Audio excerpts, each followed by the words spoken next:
And welcome, function folks, for lesson 5.2, products and quotients. Last day we did sums and differences, so we're picking up the other two operations. The 3-minute review is a sum function. Notice that we're asked to graph something that we don't really know how to graph that, except for the bits and pieces we do know how to graph. So what we're going to do is graph those pieces separately, and then use what we know about combining functions to put them together. It says make a guess at the domain and range first, and so here we go. The domain and range of both pieces are all real numbers, so we're almost sure that the combination function is going to be defined for all real numbers. But for the outputs, and we said the outputs, the range is pretty tough to predict. But if you think, this function goes between -1 and 1, and this one goes between -1 and 1, we might think that there's some combination that probably it's going to be somewhere between -2 and 2, perhaps.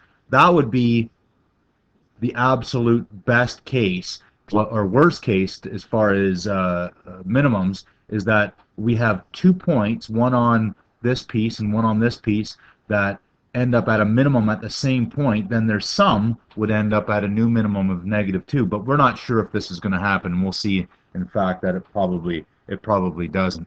All right, well, let's draw the pieces. This is just the basic sine function, and I'm going to try and draw it really quickly here so we can get on with the rest of the lesson.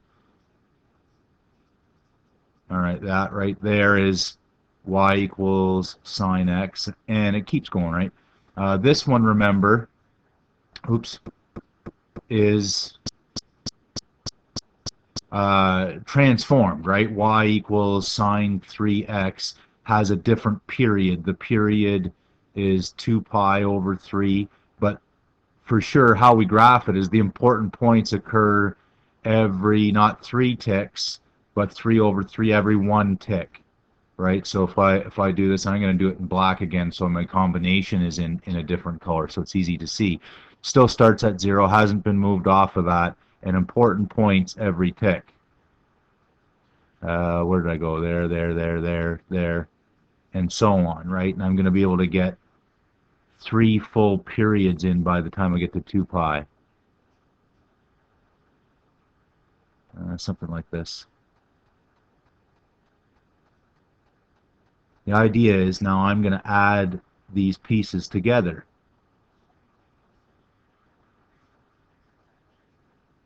Okay, 0 plus 0 is 0. Notice I have 1 plus this little piece isn't going to be quite 2, right? But almost. Another 1.5 would be up here somewhere. Notice here at 0, then it's 0 plus this value is going to be right on the function right there. Okay, notice 1 and -1, that's going to be a 0 here, right there. There is another 0. I kind of goofed that up. That should be right here. There's another 0, and then I got 1 plus a half or so. That's going to be the same spot up here. Notice that so far I got something that looks like this. Oh, okay, so it kind of looks like this one just moved up, but look what happens here. 0 plus 0 is 0, and now I move into the negatives, right? -1 plus a little bit bigger of negative is the same distance, but on the other side as this part. Here, there's another 0. 0 plus whatever this negative value is. -1 and 1 is going to give me a 0, and I'm going to get this sort of same shape on the other side. There's 0 plus this value is this value.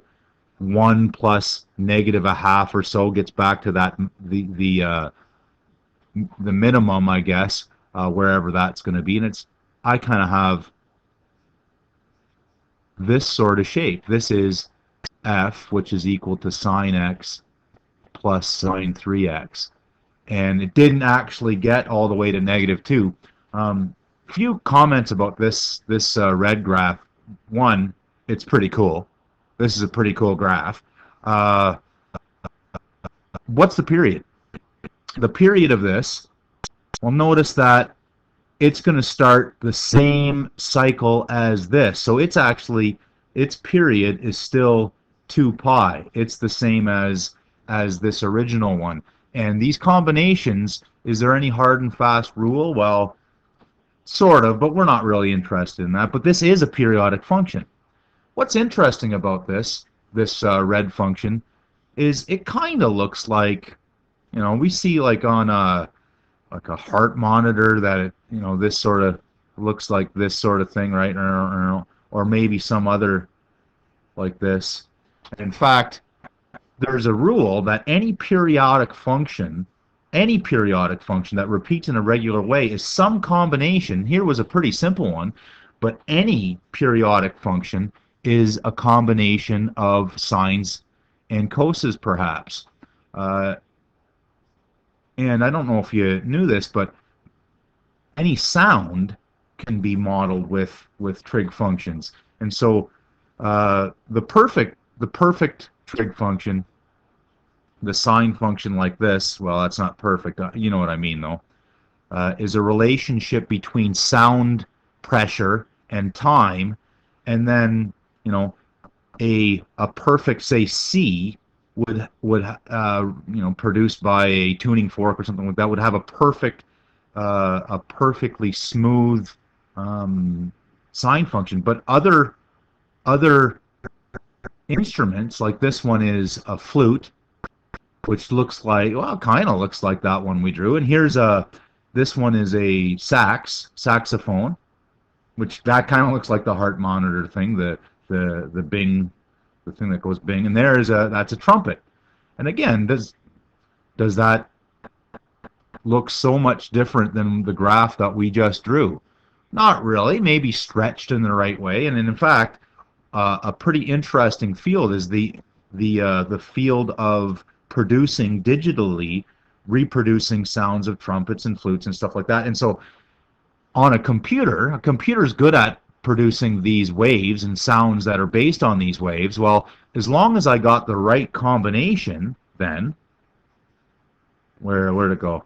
I could produce the sound that sounds like a trumpet, right? If I got some sort of function that when I added the sines together looked like that, then when I played it on the computer, it would sound like a trumpet or a saxophone or a flute. And mathematically, I can actually reproduce these sounds, and that's a pretty interesting and applicable thing for this. And this chapter actually has a lot of interesting applications.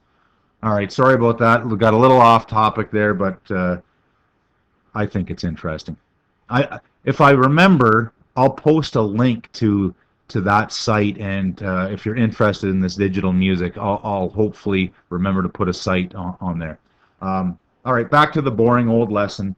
We're talking about products and quotients, and a bit of notation here. The product function we actually talked about earlier. The product function FG is just the product of the two separate functions, right? And if I wanted to talk about the domain and range, the domain of FG, it's exactly the same as the sum and difference, right? Where I have the domain of F intersect the domain of G. So the product function is only defined where both of these two pieces are defined. One function we didn't talk about back in Unit 0 when we talked about combining functions for the first time was the quotient function. And you can think about why, right? This is not hard, right? But there's a bad thing that can happen when we take the quotient. So the domain here of the quotient function f over g is equal to the domain of the, the quotient function is only defined where the two input functions are defined, but also we're going to have trouble anytime g at x is 0, right? And we actually saw some versions of this when we did rational functions, and again when we did trig functions, right? We saw, for instance, the secant function had asymptotes anytime the sine was 0, and that was an interesting thing. So also we need to be careful about when the bottom is equal to 0. And we also have the set of all things that make the bottom 0 that we have to exclude. Okay? And so where it is equal to 0, we want to exclude that. So we're going to say G can't be, the bottom can't be equal to 0. So that's, we've got that extra step to worry about. All right, are we ready for an example? I'm ready for an example, but we're at the 10-minute mark. I'm going to stop and come back in part 2.